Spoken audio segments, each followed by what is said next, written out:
दुनिया में ऐसा कौन है जो लाखों करोड़ों रुपए कमाना नहीं चाहता? क्या आप कमाना नहीं चाहते? क्या मैं कमाना नहीं चाहता?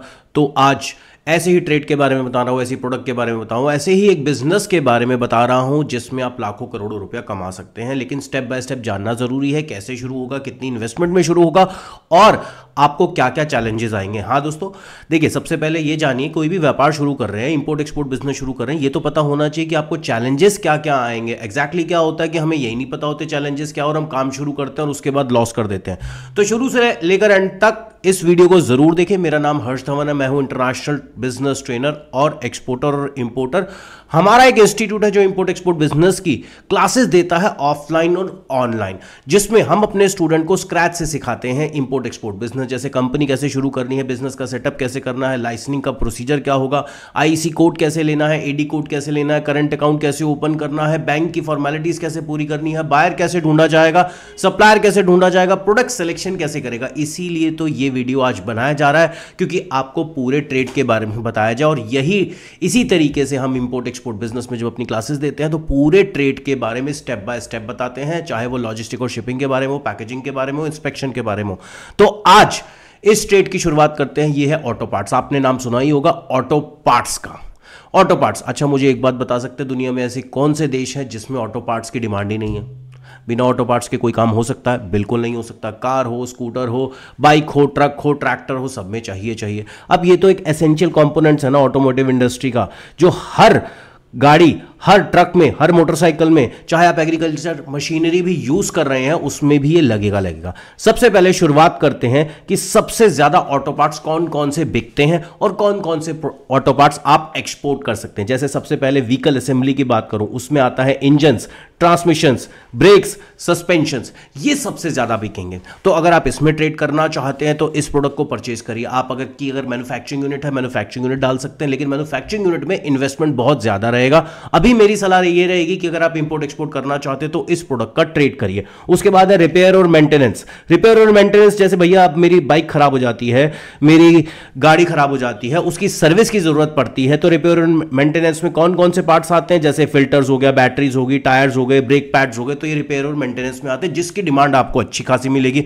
और सबसे बड़ी बात, ये 25,000 रुपए में भी आप शुरू कर सकते हो। कुछ पार्ट्स ऐसे जिसमें आपकी इन्वेस्टमेंट ज्यादा लगेगी, लेकिन इन पार्ट्स में आप 25,000 रुपए में भी शुरू कर सकते हो। मतलब 25,000 से काम शुरू करो और धीरे धीरे लाखों की तरफ मूव करो, लाखों कमाना स्टार्ट भी करो। इसके बाद बात करते हैं कस्टमाइजेशन और परफॉर्मेंस की। उसमें है after market accessories, performance enhancement. ये भी ऐसी चीजें हैं जो आपको हेल्प करेंगी, आपके बिजनेस को ग्रो करेंगी। इसके बाद आज की डेट में जिसमें सबसे ज्यादा आपको मार्जिन मिलेगा वो है सेफ्टी एनहांसमेंट्स में। इसमें क्या क्या आता है भैया? एयरबैग्स आते हैं। आज की डेट में आप देख रहे हैं गाड़ियों में, जो भी गाड़ियां बिक रही हैं उसमें एयरबैग्स एक तो कंपलसरी भी होता जा रहा है और कुछ कंट्री में तो कंपलसरी भी है। तो एयरबैग्स में आपको बहुत अच्छे मार्जिन मिलेंगे, एबीएस सिस्टम्स में अच्छे मार्जिन मिलेंगे, एडवांस ड्राइवर असिस्टेंस सिस्टम जिसकी शॉर्ट फॉर्म है एडएस, ये आजकल बहुत चल रहा है। आज आप देख रहे हैं कि इंडिया में जितनी भी नई गाड़ी आ रही है, चाहे महिंद्रा की आ रही है, चाहे टाटा की आ रही है, चाहे किया की आ रही है, चाहे मारुति की आ रही है, ये सिस्टम इसके अंदर आ ही रहा है। तो अगर आप पैसा कमाना चाहते हैं ऑटो पार्ट्स में तो आपको इन प्रोडक्ट्स को एक्सपोर्ट करना ही पड़ेगा। तो अगर आप step by step import export business शुरू करना चाहते हैं तो हमारे चैनल को अभी फॉलो कर लीजिए। अब आगे बढ़ता हूं। देखिए, कोई भी काम शुरू करेंगे स्टेप बाय स्टेप नॉलेज होनी चाहिए। अब अगला स्टेप क्या होगा? ये था पहला स्टेप जिसमें आपने प्रोडक्ट सिलेक्शन स्टार्ट किया। अब प्रोडक्ट को सिलेक्शन करने के बाद हमें आगे क्या बढ़ना है? हमें उसके बाय प्रोडक्ट्स के बारे में भी जानना है। बाय प्रोडक्ट्स जैसे हो गया, हम स्क्रैप मेटल्स की बात करते हैं कि ये प्रोडक्ट किस बाय प्रोडक्ट से बनते हैं, इसका रॉ मटेरियल क्या है भैया। ये स्क्रैप मेटल्स में चाहे स्टील, एल्यूमिनियम या किसी भी तरीके का कोई भी मेटल है, इससे प्रोडक्ट बनाए जाते हैं। रबड़ वेस्ट हो गया, टायर्स और सील्स हो गए, या प्लास्टिक रिसाइड्यू हो गया, तो इलेक्ट्रॉनिक वेस्ट हो गया, ऐसे प्रोडक्ट इसमें भी आपको अच्छा खासा काम मिल सकता है। यानी एक तरीके से फिनिश गुड्स तो है ही है, रॉ मटेरियल में भी आपको अच्छा खासा बिजनेस मिल सकता है। बट अगेन एक बात बोल रहा हूं, इस रॉ मटेरियल में आपकी इन्वेस्टमेंट बहुत ही ज्यादा रहेगी। सबसे बड़ी बात, काम शुरू करना है, जितनी इन्वेस्टमेंट है उस हिसाब से आगे चलिए। ऐसे बहुत से प्रोडक्ट हैं जो कम इन्वेस्टमेंट में शुरू हो सकते हैं। तो अगर आप ऑटो पार्ट्स को डायरेक्टली एक्सपोर्ट करना चाहते हैं तो कुछ पार्ट्स ऐसे जो कम में इन्वेस्टमेंट में जाएंगे और कुछ हैं जो ज्यादा इन्वेस्टमेंट में जाएंगे। उसके बाद आगे बढ़ते हैं, आगे हम बात करते हैं भैया मैंने प्रोडक्ट का सिलेक्शन कर लिया, वो प्रोडक्ट मिलेगा कहां। अब बात करते हैं वो प्रोडक्ट मिलेगा कहां। अगर मैं बात करूं ऑटो पार्ट्स प्रोडक्शन स्टेट्स और डिस्ट्रिक्ट्स की, तो मेजर प्रोडक्शन स्टेट्स जो है वो तमिलनाडु है। तमिलनाडु में चेन्नई में सबसे ज्यादा काम होता है। महाराष्ट्र की बात करूं तो पुणे और नासिक में सबसे ज्यादा काम होता है। हरियाणा की बात करूं तो गुड़गांव और मानेसर में इसकी मैन्युफैक्चरिंग यूनिट्स है। कर्नाटक की बात करूं तो बेंगलुरु में सबसे ज्यादा काम होता है। उत्तर प्रदेश की बात करूं तो नोएडा गाजियाबाद में इसकी आपको मैन्युफैक्चरिंग यूनिट्स मिल जाएगी। जब भी बिजनेस शुरू करो भाई स्टेप बाय स्टेप पूरी नॉलेज ले लो। स्टेप बाय स्टेप नॉलेज के लिए हमें फॉलो कर लो। एक इंफॉर्मेशन और शेयर करना चाहता हूं कि जब हमारी क्लासेस चलती हैं इंपोर्ट एक्सपोर्ट बिजनेस की, चाहे वो ऑफलाइन चलती है ऑनलाइन चलती है, तो ये स्टेप बाय स्टेप प्रोसेस हम सिखाते हैं। प्रोडक्ट सिलेक्शन की स्पेशल क्लासेस होती है। 100 प्रोडक्ट इंपोर्ट के लिए बताएंगे, 100 प्रोडक्ट एक्सपोर्ट के लिए बताएंगे। अब इसका एडवांटेज क्या होगा, अगर आप इंपोर्ट कराना चाहते हैं तो आपको करंट सिचुएशन पता लग जाएगा, और अगर आप एक्सपोर्ट भी करना चाहते हैं तो आपको करंट सिचुएशन पता लग जाएगी। और ऐसे प्रोडक्ट के बारे में भी हम बताएंगे आपको अपने कोर्सेज में, अपनी ट्रेनिंग में, जो कि ऑफलाइन और ऑनलाइन दिल्ली, मुंबई, कोलकाता में चलती है। उन प्रोडक्ट्स में इंडिया की मोनोपोली है। ऐसे बहुत से प्रोडक्ट है जिसमें इंडिया की मोनोपोली है, लेकिन ये तो हमें पता ही नहीं, इसीलिए हम कंपटीशन में एंटर कर जाते हैं, क्योंकि हमें प्रोडक्ट की नॉलेज नहीं है। तो इंपोर्ट एक्सपोर्ट बिजनेस सीखने से पहले आप उसको जानिए, समझिए, और अगर सीखना है तो स्क्रीन पे जो नंबर आ रहा है उस पे कॉल करके आज ही रजिस्ट्रेशन कराएं, ऑफलाइन या ऑनलाइन जो भी आप ट्रेनिंग लेना चाहते हैं। अब बात करते हैं डिस्ट्रिक्ट की, कौन से डिस्ट्रिक्ट से आप ये प्रोडक्ट खरीद सकते हैं। भाई चेन्नई, तमिलनाडु चले जाओ, वहां पे ओईएम्स और कंपोनेंट सप्लायर्स आपको बहुत मिल जाएंगे। पुणे में पूरा का पूरा इंडस्ट्रियल हब्स बसा हुआ है, जहां पे इंजन्स और मशीनरी का अच्छा खासा मैन्युफैक्चरिंग यूनिट लगे हुए हैं। मानेसर की बात करूं, हरियाणा की बात करूं तो प्रोडक्शन बहुत है, मारुति सुजुकी का प्लांट भी वहीं पे लगा हुआ है। अगर मैं बात करूं सबसे ज्यादा मैन्युफैक्चरिंग कहां कहां हो रही है, तो यहां पे चेन्नई, पुणे, मानेसर, अहमदाबाद, बैंगलोर, इन जगह पे सबसे ज्यादा मैन्युफैक्चरिंग यूनिट्स लगी हुई हैं। अब सवाल ये उठता है कि यार देखो मेरा मैन्युफैक्चरिंग यूनिट में जाऊंगा तो मुझे तो बल्क में ऑर्डर देना पड़ेगा, क्योंकि ऑब्वियसली बात है अगर मैन्युफैक्चरिंग यूनिट है तो आपको बल्क में ही माल देगी। कम इन्वेस्टमेंट वालों के लिए मैन्युफैक्चरिंग यूनिट में जाना बिल्कुल पॉसिबल नहीं है। अब आप चले जाइए होलसेल मार्केट में। अब आपके दिमाग में आएगा कि यार ये होलसेल मार्केट कहां कहां है। होलसेल मार्केट की अगर मैं बात करूं तो दिल्ली में कश्मीरी गेट, मुंबई ओपरा हाउस मार्केट, चेन्नई की बात करूं तो पुदुपेट मार्केट, कोलकाता की बात करूं तो चांदनी चौक मार्केट, पुणे की बात करूं तो नानापेट मार्केट, और बैंगलोर की बात करूं तो जेसी रोड। ये होलसेल मार्केट है जहां से आपको किसी भी तरीके के गाड़ी, बाइक, मोटरसाइकिल के पार्ट्स इजीली मिल जाएंगे। ट्रक के चाहिए भैया, ट्रक के मिल जाएंगे। तो सबसे बड़ा एडवांटेज है। मेरी सलाह ये रहेगी, जो लोग 25-50 हज़ार से बिजनेस शुरू करना चाहते हैं वो ये ध्यान दे। सबसे ज़्यादा अगर काम करना चाहते हैं 25-50 हज़ार में, जिसमें आपको मार्जिन मिलेगा, तो वो है गाड़ियों की एक्सेसरीज में। इसमें आप ज़रूर हाथ डालें। कश्मीरी गेट चले जाएँ, मैं दिल्ली में रहता हूँ तो दिल्ली में कश्मीरी गेट बहुत बड़ा मार्केट है, बहुत बार मैंने भी विजिट किया हुआ है वहाँ पर, तो वहाँ पर आप ज़रूर जाएँ। हमारे दिल्ली की जब आप ऑफलाइन ट्रेनिंग लेने आएंगे तो सबसे बड़ा एडवांटेज ये मिलेगा आपको कि जहां पे जिस लोकेशन पे हमारा इंस्टीट्यूट है उसी लोकेशन के आसपास आपको सारी होलसेल मार्केट बहुत इजीली मिल जाएगी, और मेट्रो कनेक्टिविटी भी है। यानी जब आप दिल्ली में ट्रेनिंग ले रहे होंगे उसके साथ साथ आपकी मार्केटिंग भी स्टार्ट हो जाएगी। तो एडवांटेज ये रहेगा, यहां पे ट्रेनिंग भी लीजिए और उसके बाद मार्केट में जाइए, और उसके बाद अगले दिन आके आप मुझसे क्वेश्चन पूछिए, मुझसे डिस्कशन कीजिए उस चीज के बारे में। तो ये भी इंफॉर्मेशन आपके लिए बहुत काम की है। तो इसीलिए अगर online offline import export business की ट्रेनिंग लेना चाहते हैं तो जो स्क्रीन पे नंबर आ रहा है उस पर कॉल करके आज ही रजिस्ट्रेशन कराएं। अगर मैं बात करूं आगे हम बात करेंगे टाइप्स और ग्रेड्स जो ऑटो पार्ट्स में सबसे ज्यादा होते हैं। भाई एक बात बताओ, अगर तुम बायर का सिलेक्शन कर रहे हो तो बायर मांगेगा भैया मुझे ये ग्रेड चाहिए, ये क्वालिटी चाहिए, क्या इसकी नॉलेज है। अक्सर ऐसा होता है, लोगों के माइंड में ये लगता है कि भैया 5-10 लाख रुपए कमाना तो बहुत आसान है, भाई मार्केट से प्रोडक्ट उठाऊंगा और ऐसे बेच दूंगा, लेकिन प्रोडक्ट की बिल्कुल भी नॉलेज नहीं होती। इसीलिए बार बार कहता हूं इंपोर्ट एक्सपोर्ट बिजनेस सीखिए, प्रोडक्ट की नॉलेज लीजिए और उसके बाद काम शुरू करिए। क्या आपको टाइप्स ऑफ ग्रेड्स के बारे में पता है? बिल्कुल पता नहीं होगा, ये मैं चैलेंज के साथ बोल सकता हूं। चलिए अब मैं जो बताने जा रहा हूं टाइप्स ऑफ ग्रेड्स जो इंटरनेशनल मार्केट में सबसे ज्यादा यूज होते हैं। सबसे ज्यादा ओईएम की बात करूं, ओरिजिनल इक्विपमेंट मैन्युफैक्चरर, जिसमें हाई क्वालिटी और ब्रांडेड पार्ट्स एक्सपोर्ट किए जाते हैं। अगर मैं आफ्टर मार्केट्स की बात करूं, जो कि non branded but functional alternatives हैं जो कि एक्सपोर्ट किए जाते हैं। रिकंडीशन पार्ट्स की अगर मैं बात करूं, जो रीयूज के लिए आते हैं, मतलब अगर एक पार्ट खराब हो गया उसको आप रिपेयर करते हैं और उसके बाद उसका रीयूज किया जाता है। कस्टम पार्ट्स की बात करूं, जो स्पेशली ऑर्डर पे तैयार किए जाते हैं, जैसे सपोज करो कुछ ऐसे पार्ट्स होते हैं जो स्पेशली ऑर्डर पे तैयार किए जाते हैं, इसका भी अच्छा खासा मार्केट है। ग्रेड्स की बात करो तो ए ग्रेड में ओईएम अप्रूव पार्ट्स होते हैं, बी ग्रेड में close alternative but lower durability वाले पार्ट्स होते हैं। सी ग्रेड में अगर मैं बात करूं, बेसिक फंक्शनल पार्ट्स आते हैं। ऑफ ज़्यादातर जो यूज़ किए जाते हैं वो लो कॉस्ट रिपेयर्स के लिए ज़्यादा यूज़ किए जाते हैं मोस्टली। यानी आपने देखा होगा जब आप मार्केट में जाएंगे आप जेन्युइन पार्ट्स की डिमांड करेंगे, और जो भी आप सर्विस सेंटर के पास जाते हैं वो आपको 2 या 3 तरीके के पार्ट्स दिखाता है, भैया ये जेन्युइन है और ये सस्ता है। तो जो सस्ते पार्ट्स होते हैं वो सी ग्रेड वाले होते हैं। तो एक बार ध्यान में रखिए, सस्ते पार्ट्स की भी मार्केट है। सस्ते पार्ट्स को आप अफ्रीका में एक्सपोर्ट कर सकते हैं, तो इसमें आपको अच्छा खासा एडवांटेज मिल जाएगा।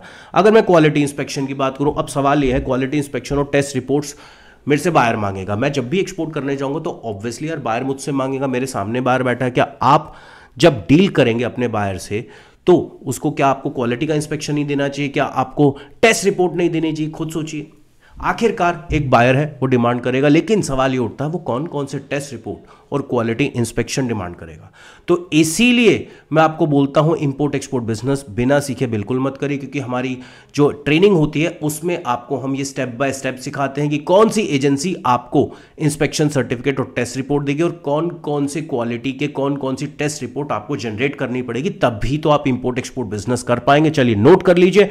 सबसे पहले बायर आपसे मटेरियल टेस्टिंग रिपोर्ट मांगेगा। मटेरियल टेस्टिंग रिपोर्ट में स्ट्रेंथ और ड्यूरेबिलिटी जो होती है मेटल्स की और प्लास्टिक की, ये चेक की जाती है, इसका सर्टिफिकेट होता है। उसके बाद है डायमेंशनल एक्यूरेसी, जो कि इंश्योर करती है प्रॉपर फिटमेंट। मतलब भाई व्हीकल है उसमें वो चीज फिट हो रही है नहीं हो रही। जैसे टायर होते हैं, टायर गाड़ियों में लगाए जाते हैं, अलग अलग साइज अलग अलग इंच के टायर होते हैं। तो अब ऐसा तो नहीं किसी गाड़ी में कोई भी टायर लगा दूंगा और वो सही गाड़ी हो जाएगी। तो इसी तरीके के इनकी भी एक टेस्ट रिपोर्ट होती है जो आपको प्रोवाइड करवानी पड़ेगी। अगर मैं बात करूं परफॉर्मेंस टेस्ट की, परफॉर्मेंस टेस्ट में हीट रेजिस्टेंस, इंपैक्ट रेजिस्टेंस और वाइब्रेशन टेस्ट होते हैं। भाई गाड़ी स्टार्ट करते हो, आजकल देखा होगा जब गाड़ी स्टार्ट करते हो तो कई बार पता भी नहीं लगता गाड़ी स्टार्ट है, मतलब वाइब्रेट नहीं हो रही।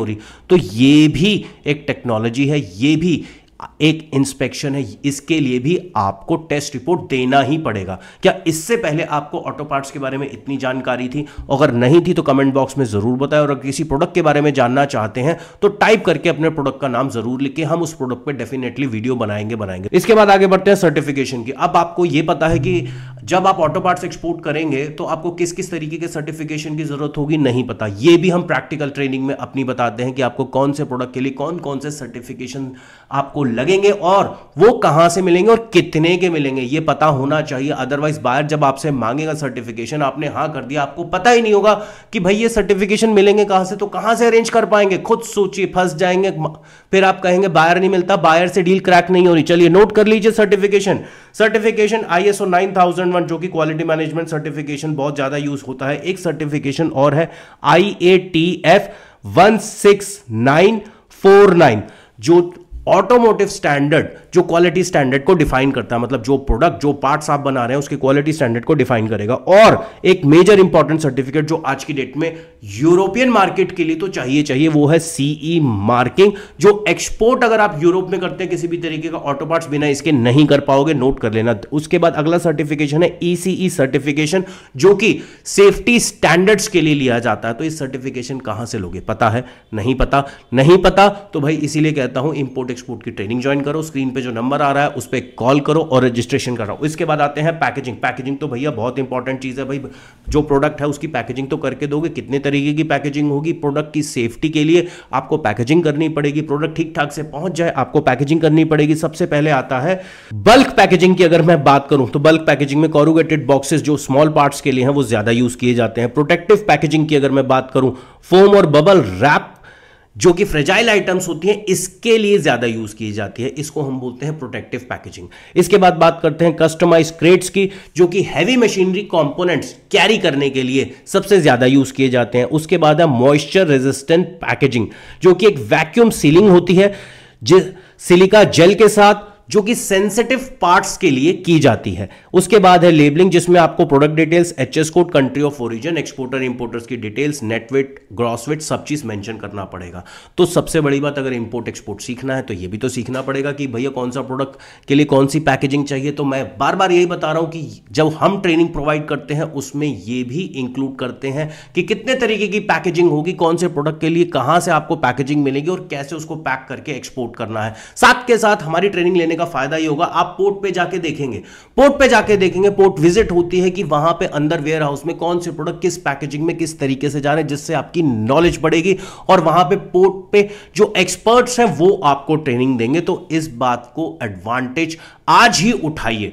तो स्क्रीन पे जो नंबर आ रहा है उस पे अभी कॉल करें और आने वाली ट्रेनिंग के लिए रजिस्ट्रेशन कराएं। इसके बाद बात करते हैं एचएस कोड। क्या आपको एचएस कोड पता है? नहीं पता, वीडियो देखते रहिए क्योंकि हम अपनी ट्रेनिंग में एचएस कोड के बारे में भी बताते हैं। एचएस कोड क्या होता है? हर प्रोडक्ट का एक HS code World Custom Organization ने दे दिया गया। अगर आपको एचएस कोड नहीं पता तो आपको चैलेंज आएगा। तो ट्रेनिंग में हम आपको यह भी सिखाएंगे एचएस कोड क्या होता है, कितने डिजिट का होता है, कौन से डिजिट का क्या मतलब होता है।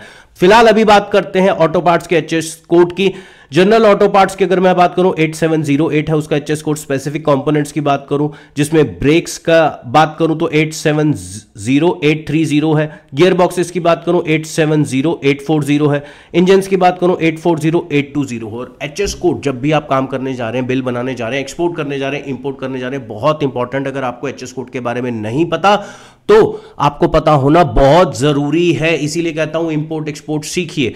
अब सवाल ये उठता है एचएस कोड आपको जब भी आपको एक्सपोर्ट करना है, इंपोर्ट करना है, ये चेक जरूर करना पड़ेगा। एक दो डिजिट भी इधर उधर हो गए तो माल कस्टम में फंस जाता है। लोग ये कहते हैं कि माल कस्टम में फंसता क्यों है? भाई इसी कारण से फंसता है क्योंकि हमें नॉलेज नहीं है, हमें एचएस कोड के बारे में नहीं पता। तो ये एक बहुत इंपॉर्टेंट पार्ट है इंपोर्ट एक्सपोर्ट में कि मेरे प्रोडक्ट का मुझे एचएस कोड पता होना चाहिए। अगर मैं बात करूं कि आप जा रहे हैं मार्केट के अंदर और उसके बाद आपको यह भी जानना तो जरूरी है, भैया मेरे को प्रोडक्ट के बारे में पता लग गया, उसकी पैकेजिंग के बारे में पता लग गया, उसकी क्वालिटी के बारे में पता लग गया, कहां से मिलेगा, मैन्युफैक्चरर कौन है, होलसेलर कौन है, यह भी पता लग गया। लेकिन सवाल यह है मैं कौन से कंट्रीज में टारगेट करूं। तो मैं बताने जा रहा हूं top 10 importing countries of auto parts. यहां पे सबसे पहले चाहिए यूएसए। अब ये भी पता होना चाहिए भाई यूएसए मुझसे कौन सा माल सबसे ज्यादा लेगा। देखिए यूएसए सबसे ज्यादा जो माल लेता है वो ओईएम पार्ट्स लेता है और आफ्टर मार्केट प्रोडक्ट्स लेता है। उसके बाद दूसरी कंट्री है जर्मनी जो हाई प्रिसीशन कंपोनेंट्स ज्यादा परचेज करता है। फिर है तीसरा मैक्सिको जो असेंबली लाइन पार्ट्स लेता है जो कि गाड़ियों की मैन्युफैक्चरिंग के लिए यूज की जाती है। फिर उसके बाद है जापान जो कि स्पेशलाइज्ड पार्ट्स और एक्सेसरीज लेगा। फिर है चाइना, चाइना को भी आप एक्सपोर्ट कर सकते हैं। चाइना ज्यादातर आपसे इंजन कंपोनेंट्स और रिप्लेसमेंट्स परचेज करेगा। यूके की बात करूं तो आफ्टर मार्केट एक्सेसरीज और सेफ्टी कंपोनेंट्स परचेज करेगा। कनाडा की बात करूं तो ऑटो रिपेयर पार्ट्स परचेज करेगा। ब्राजील की बात करूं तो assembly and repair parts purchase करेगा।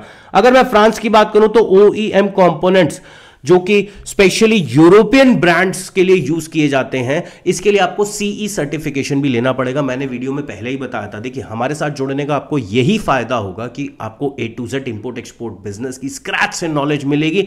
हर सर्टिफिकेशन के बारे में आपको बताया जाएगा। तो इसीलिए जो लोग इंपोर्ट एक्सपोर्ट बिजनेस सीखना चाहते हैं, समझना चाहते हैं, चैनल को अभी सब्सक्राइब करिए। और अगर वीडियो अच्छा लग रहा है तो लाइक जरूर करिए। अगर आपके दिमाग में कोई भी कमेंट आ रहा है, कोई भी क्वेश्चन आ रहा है तो कमेंट बॉक्स में अभी टाइप करके डाल दीजिए वो। इसके बाद बात करते हैं साउथ कोरिया। साउथ कोरिया जो हाईटेक और प्रिसीशन कंपोनेंट्स आपसे खरीदेगा। ये है टॉप 10 कंट्रीज और इससे आपको ये भी पता लग जाएगा कि भैया कौन सा देश मेरे से कौन से पार्ट्स ज्यादा खरीदेगा। तो सबसे बड़ा एडवांटेज ये मिलेगा। अब इसके बाद आपको क्या करना है, देखिए सबसे पहले आपको एक फर्म बनानी है। फर्म के साथ करंट अकाउंट लेना है। करंट अकाउंट के बाद आपको आईसी कोड लेना है। आईसी कोड के बाद एडी कोड रजिस्ट्रेशन कराना है। उसके बाद आपको एक्सपोर्ट प्रमोशन काउंसिल की मेंबरशिप लेनी है। अब आप कहेंगे सर ये एक्सपोर्ट प्रमोशन काउंसिल क्या है? भाई गवर्नमेंट ने एक्सपोर्ट को प्रमोट करने के लिए एक्सपोर्ट प्रमोशन काउंसिल बनाई हुई है जो आपको हेल्प करेंगी, जो आपको बायर सेलर भी दिलवाएंगे। लेकिन इसके बारे में आपको बिल्कुल नहीं पता। तो हमारे कोर्स में, हमारी ट्रेनिंग में ये भी इंफॉर्मेशन इंक्लूड है जिससे आपको फायदा मिलेगा और ये चीज मैंडेटरी है। एक्सपोर्ट प्रमोशन काउंसिल की जब आप मेंबरशिप लोगे उसे आरसीएमसी बोलते हैं। फुल फॉर्म होती है रजिस्ट्रेशन कम मेंबरशिप सर्टिफिकेट। अगर मैं बात करूं हर प्रोडक्ट की अलग अलग एक्सपोर्ट प्रमोशन काउंसिल है। जैसे अगर आप ऑटो पार्ट्स की लेना चाहते हो मेंबरशिप तो उसमें engineering export promotion council EEPC का यूज किया जाता है। अप्रॉक्स मान के चले जितनी भी ईपीसी, एक ईपीसी की जो कॉस्ट आती है 6,000 से लेकर लगभग 25,000 रुपए तक की साल की होती है। डिपेंड करता है ईपीसी टू ईपीसी। जैसे ऑटो पार्ट्स की अलग हो गई, एग्रीकल्चर की अलग हो गई, लेदर की अलग हो गई, स्पाइस बोर्ड की अलग हो गई। तो इस तरीके से अलग अलग प्रोडक्ट की ईपीसी है। तो ये जानने के लिए हमारे साथ बने रहिए और अगर ईपीसी के बारे में जानना चाहते हैं तो ये वीडियो जरूर देखिए। इसके बाद बात करते हैं आगे। मैंने एक्सपोर्ट प्रमोशन काउंसिल की मेंबरशिप भी ले ली। अब आपको क्या करना है, प्रोडक्ट परचेज करना है। अब आपको क्या करना है, प्रोडक्ट परचेज करके उसकी क्वालिटी के इंस्पेक्शन कराने हैं। उसके बाद आपको बायर ढूंढना है और उसके बाद आपको क्या क्या चैलेंजेस आएंगे, मतलब सबसे पहली चीज़ तो पहली पैकेजिंग की नॉलेज होनी चाहिए। अगर आपको पैकेजिंग की नॉलेज नहीं है तो पैकेजिंग सीखनी पड़ेगी, नॉलेज लेनी पड़ेगी। तो यहां तक आपकी फॉर्म भी तैयार हो गई, प्रोडक्ट भी मिल गया, पैकेजिंग भी हो गई, इंस्पेक्शन भी हो गया। लेकिन इसके बाद भी और कौन कौन से चैलेंज है ये भी हो सकता है ना, क्योंकि कभी कभार कैसा होता है हमारे माइंड में ये चीज़ होती ही नहीं है कि कौन से चैलेंजेस आ सकते हैं। देखिए सबसे बड़ी बात, कभी कभार क्या होता है हम ऐसी कंट्री का सिलेक्शन कर लेते हैं जिसमें कंपटीशन बहुत हाई होता है, तो इसीलिए आपको उन देशों का सिलेक्शन करना चाहिए जिसमें कंपटीशन हाई बिल्कुल नहीं है, जिससे आप मार्जिन अच्छा खासा निकाल सके। अब आप कहेंगे सर अच्छा ये बताइए कि कौन कौन से ऐसे देश हैं जिसमें कंपटीशन ज़्यादा है। चाइना और वियतनाम में कंपटीशन आपको ऑटो पार्ट्स में ज़्यादा मिलेगा, इसीलिए पहले बता रहा हूँ इंपोर्ट एक्सपोर्ट बिजनेस शुरू करने से पहले ये जानकारी, ये नॉलेज होना बहुत ज़रूरी है। इसके बाद बात करते हैं कंप्लाइंस स्टैंडर्ड की।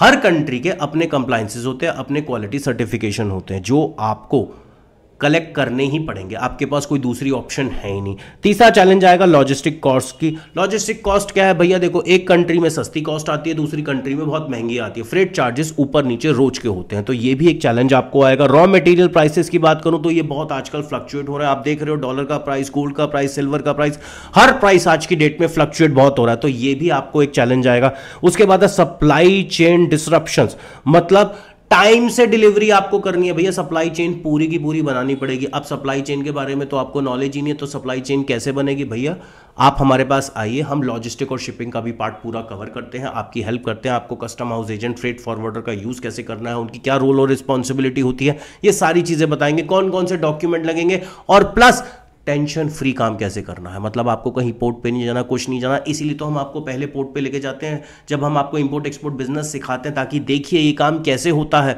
तो इसीलिए प्रैक्टिकल विजिट हमारी होती है दिल्ली, मुंबई, कोलकाता में, तो नोट कर लीजिए हमारा नंबर और आज ही रजिस्ट्रेशन कराएं। इसके बाद बात करते, चलो जी यार ये भी चैलेंजेस हो गए, अब क्या करना है। अगर मैं बात करूं ओवरऑल मेरी शिपिंग चार्जेस कितने आएंगे, अगर 20 फीट के कंटेनर की बात करूं यूएसए में, तो देखिए मैं आपको अप्रॉक्स बता रहा हूं, इससे ज्यादा भी हो सकते कम भी हो सकते, लेकिन आपको एक आइडिया लग जाएगा। $3000 से $4500 का आपका किराया लगेगा। यूरोप की बात करूं तो $2500 से $3500 लग सकता है। मिडिल ईस्ट की बात करूं तो $1500 से $2000 लग सकता है। साउथ ईस्ट एशिया की बात करूं तो $1200 से $2000 लग सकता है। इट डिपेंड करता है कि आपका डिस्टेंस कितना है, और हर शिपिंग लाइन के अपने अपने चार्ज हैं, ये फिक्स नहीं है, ये सिर्फ एक आइडिया है, ये आपको एक अप्रॉक्सीमेट फिगर्स है, तो ये बात ध्यान रख लीजिए। अगर आपके माइंड में ये चीज़ है कि मैं 5-10 लाख रुपए महीना कमा पाऊंगा, तो पहली चीज़ ये है, जब तक आपके पास फिगर्स नहीं होंगी, कोई भी इंसान, आप हो मैं हूं, 5-10 लाख रुपए ये तय ही नहीं कर सकता कि इस ट्रेड में मिलेंगे। तो ये बात नोट कर लीजिए, पूरी फिगर्स लीजिए, कॉस्ट ऑफ प्रोडक्शन क्या है, प्रोडक्ट पैकेजिंग का खर्चा क्या है, इंस्पेक्शन क्या है, सीएचए क्या लेगा, बैंकिंग चार्जेस क्या है, तो सारी फिगर्स जब होगी तभी आपको पता लगेगा एग्जैक्ट आपका प्रॉफिट क्या। और प्रॉफिट हमेशा परसेंटेज में कैलकुलेट किया जाता है, फिगर्स में कैलकुलेट नहीं किया जाता। ये मैं बार बार समझा रहा हूं क्योंकि ये इंटरनेशनल ट्रेड है, लॉस बिल्कुल मत करना। जब हम इंपोर्ट एक्सपोर्ट बिजनेस की ट्रेनिंग देते हैं आपको, तो ये भी सिखाते हैं कॉस्टिंग और प्राइसिंग कैसे देनी है, तो ये भी नोट कर लीजिए। तो अगर सीखना चाहते हैं, प्रैक्टिकली सीखना चाहते हैं, स्क्रीन पे जो नंबर आ रहा है उस पर कॉल करके रजिस्ट्रेशन करा सकते हैं। अब सरकार हमें क्या क्या इंसेंटिव देती है, इसमें बहुत अच्छे खासे इंसेंटिव है। दुनिया का कोई भी प्रोडक्ट एक्सपोर्ट करो, सरकार इंसेंटिव आपको देगी। सबसे पहला है रोड टैप आपको मिलेगा। उसके बाद बात करें आईईएस, इंटरेस्ट इक्वलाइजेशन स्कीम, इसमें भी आपको बेनिफिट मिलेगा। अब आपको लगता है आईईएस है क्या, देखो जो भी आप लोन लेते हो उसके रेट ऑफ इंटरेस्ट में एक रिबेट मिल जाता है। रोड टैप क्या है, जो भी आप एक्सपोर्ट करते हो उस पर कुछ परसेंटेज आपको रोड टैप मिल जाता है। अगर मैं बात करूं इसके बाद इंसेंटिव्स की, तो भैया देखो सबसे बड़ी बात, मान के चलिए एक्सपोर्ट में जीएसटी भी आप रिफंड ले सकते हो, तो एक तरीके से सरकार आपको मल्टीपल इंसेंटिव देती है। इसके साथ के साथ ड्यूटी ड्रॉबैक भी ले सकते हो, तो मल्टीपल इंसेंटिव्स होते हैं जिसका आप एंजॉय कर सकते हो, जो आपकी प्रॉफिट में, आपके बिजनेस ग्रोथ में हेल्प करेगा। अगर मैं बात करूं इससे आगे, हम बात करते हैं सीएजीआर की। अब ये सीएजीआर क्या है भैया, देखो ओवरऑल एस्टिमेटेड अगर सीएजीआर की बात करूं तो 5.3% है ऑटो पार्ट्स का सीएजीआर। ये हम कैलकुलेट कर रहे हैं 2022 से लेकर 2028 तक। उम्मीद है $810 बिलियन का बाजार 2028 तक ऑटो पार्ट्स का हो जाएगा। सोचिए कितना बड़ा मार्केट है। उम्मीद करूं 6.5% की ग्रोथ हर साल ऑटो पार्ट्स में हो रही है। आप खुद सोचिए कैसे नहीं होगी, क्यों ईवी नहीं आ रही, नई नई गाड़ियाँ नहीं आ रही। टाटा की महिंद्रा ने कितनी सेल की, टाटा की कोई भी गाड़ी आ रही कितनी सेल कर रही है। तो आप खुद सोचिए, जितनी नई गाड़ियाँ आ रही हैं, चाहे वो ईवी में आ रही है, चाहे टाटा की है, महिंद्रा की है, मारुति है, किसी भी कंपनी की सेल हो रही है, तो इसका मतलब सेल हो रही है तो ऑटो पार्ट्स की भी तो रिक्वायरमेंट होगी। एक बहुत अच्छा मार्केट है, एक बहुत अच्छा बिजनेस है, और वो लोग जो इंपोर्ट एक्सपोर्ट बिजनेस करना चाहते हैं उनके लिए सबसे बेस्ट है। तो दोस्तों वीडियो कैसा लगा हमें ज़रूर बताइएगा, कमेंट बॉक्स में कोई क्वेश्चन है ज़रूर पूछिएगा, और जो लोग पहली बार देख रहे हैं तो वो सब्सक्राइब भी ज़रूर कर लिए, और शेयर ज़्यादा से ज़्यादा करिए। भैया आपको अगर ऑटो पार्ट्स का काम नहीं करना तो जिसको करना है उसको शेयर कर दीजिए, ताकि वो सीख पाए, समझ पाए। तो दोस्तों इस वीडियो में इतना ही, मिलता हूं अगले वीडियो में, तब तक के लिए जय हिंद।